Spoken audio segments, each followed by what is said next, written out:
Hi, this is the video I will do for the assignment. I will upload it to YouTube so you can see it. So let's begin immediately with part one.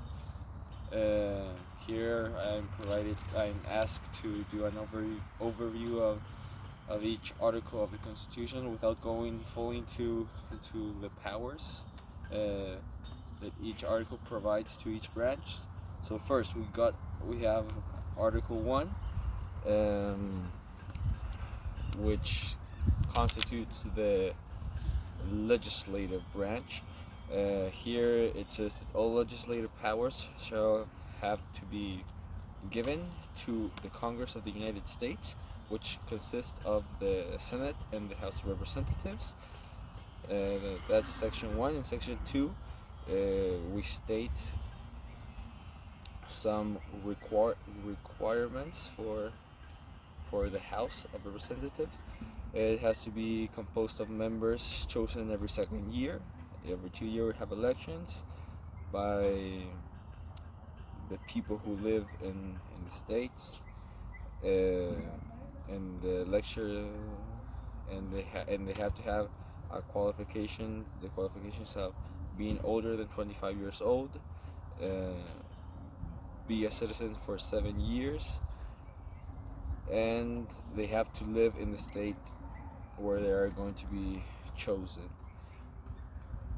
When vacancies occur on off-year elections, and the executive from the state can appoint a replacement until the next election. That means the governor can fill the vacancies. The House of Representatives has to choose a speaker and other officials to carry out the business of the House, and it states that it's the only branch that has the power of impeachment, but we can get into that in part 2 of this assignment. Then in section 3 of Article 1 we have the Senate. It states that every state can elect 2 senators. They have a term of 6 years. If vacancies happen by resignation or whatever, the executive can make a temporary appointment, pretty much the same as the Congress people. Senators have to be 30 years old, be 9 years a citizen of the United States, and obviously inhabitant of the state in which they will be chosen in. The Vice President of the United States is deemed President of the Senate and has no vote unless there is a tie. If there are 50 states, each state has 2 senators. If the vote is divided 50-50, the Vice President breaks the tie.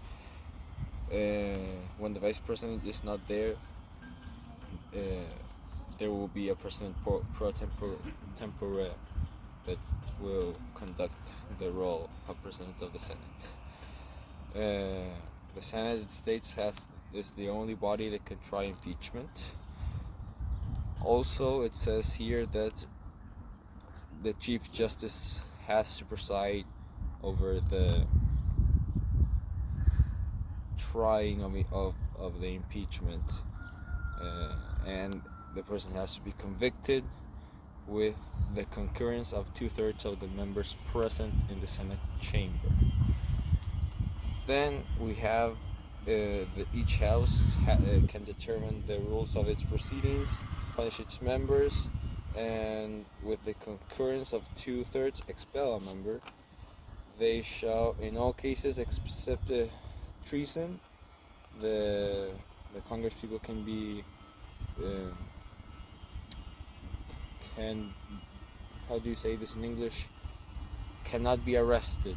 They have like that immunity while they are in office.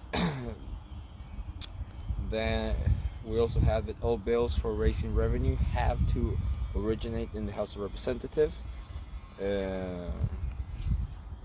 Every bill has to pass the House of Representatives and the Senate before it becomes a law, and it has to be sent to the President for his signature for it to become a law. So yeah, then we'll get into the powers of the legislator. In Article 2, the office of the presidency is formed, the executive branch. It begins with stating that the entire power of the executive is vested into the President of the United States that serves terms of 4 years. Each state shall appoint electors for the president to be chosen, which means that you don't vote for the president directly, and the number of electors are equal to the amount of Congress people the state has in Congress.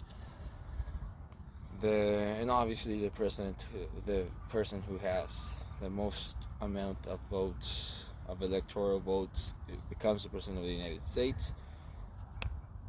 So yeah, you have to be a natural person, a natural born citizen of the United States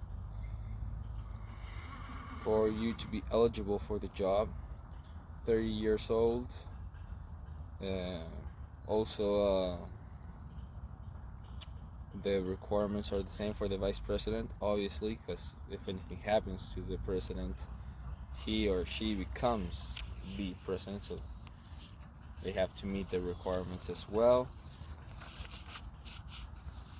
From time to time, he's required to give information on the state of the union and recommendations or measures that he believes need to be taken by the legislator to solve the nation's issues. The president says that he shall receive ambassadors and other public ministers. He shall take care that the laws be faithfully executed. And so yeah, then we will get into the powers that the executive has. Article 3 composes the judicial branch. It says that the judicial power of the United States has to be vested in one Supreme Court and whichever inferior courts the legislator or Congress establishes. Judges of the Supreme Court are appointed for life. They don't lose their office unless they have bad behavior or get impeached by the Congress, and they obviously must receive recompensation for their work. So yeah, now let's get into 5 powers the legislative branch has. Give me 1 second. Maybe this will become a long video. I hope not. Congress has the power to levy and collect taxes, which is a massive power. That's how the entire government is run. If they don't have the funds, they cannot work. They have the power to borrow money, which is on the credit of the nation, which is also a huge power, and has a very big impact on the economy of the nation and the functioning of the government. They can coin money, which no other state government or the executive, nobody can do except the Congress.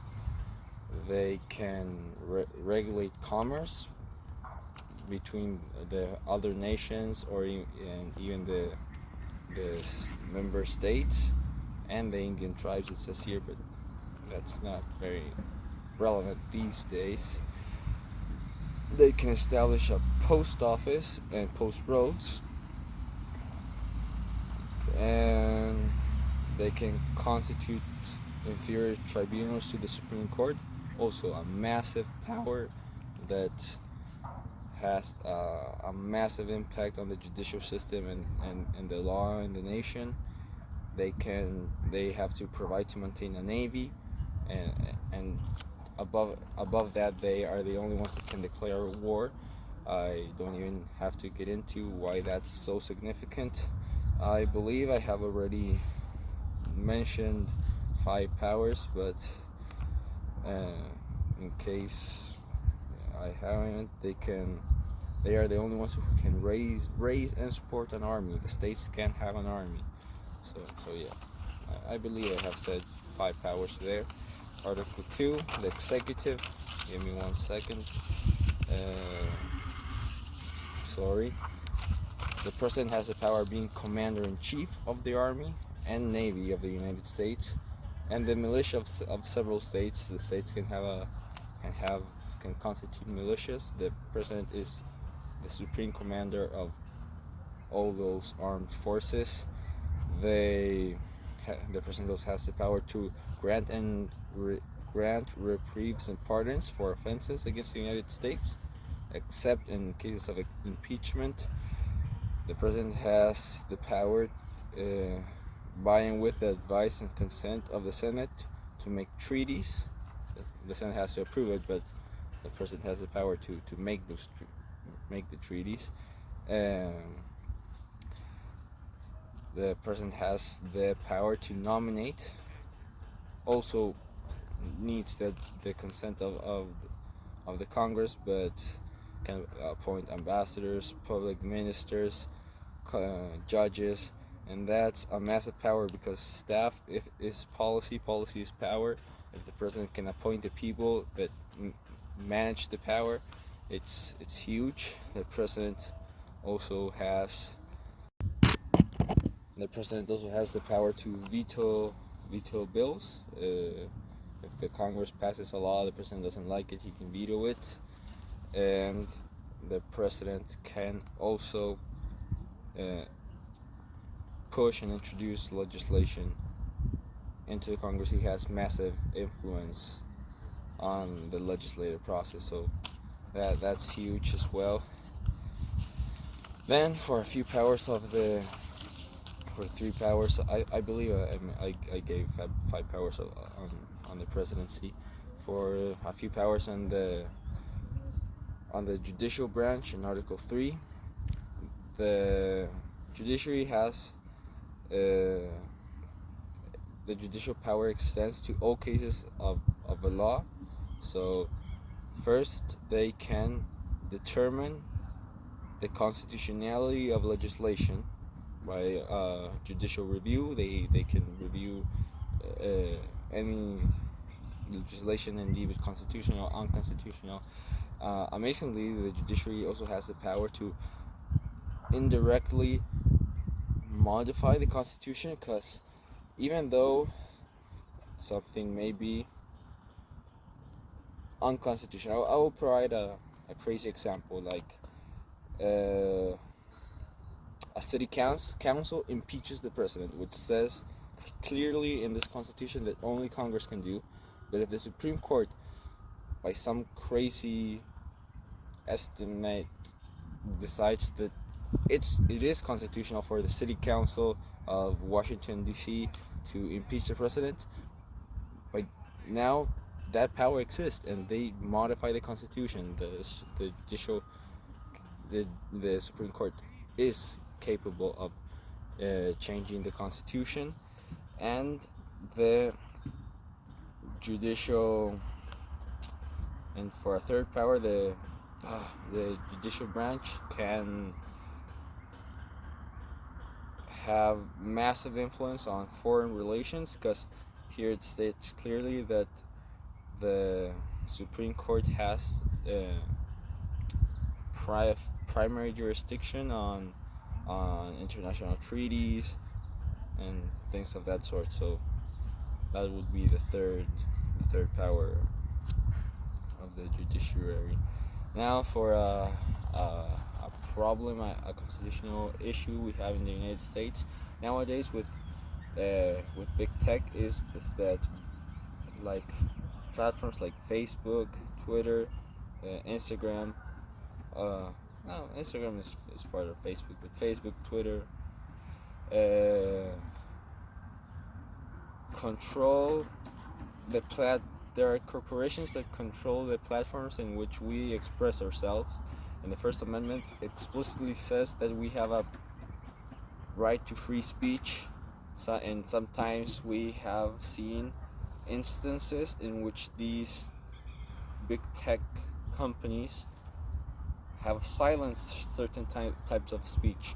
So I believe that's a huge First Amendment issue, constitutional crisis. I believe the legislator can have a huge role, because if, for example, a pressure they can put on big tech companies, if these companies are so keen on censoring people for whatever, they have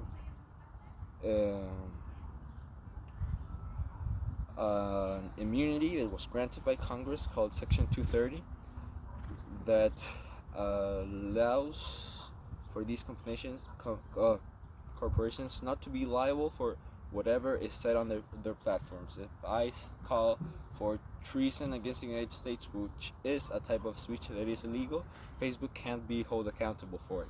But if they continue to censor other types of political speech that are protected under the Constitution, Congress can take away that immunity and say if you want to censor, you can or you will, but we're taking this immunity away from you.